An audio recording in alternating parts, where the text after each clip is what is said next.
Hey guys, in this video I'm gonna show you how you can actually generate an affiliate link on Amazon. So for this we will need an Amazon Associates account.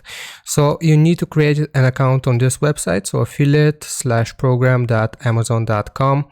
The process is fairly easy. I have a tutorial on it on my channel if you need any help with creating an Amazon Associates account. But basically, once you create an account, it will automatically link your Amazon account with your Amazon Associates account. And you will get this Amazon Associates site stripe. So if you want to promote any product, we can search for mouse here, for example, or mouse pad, doesn't matter.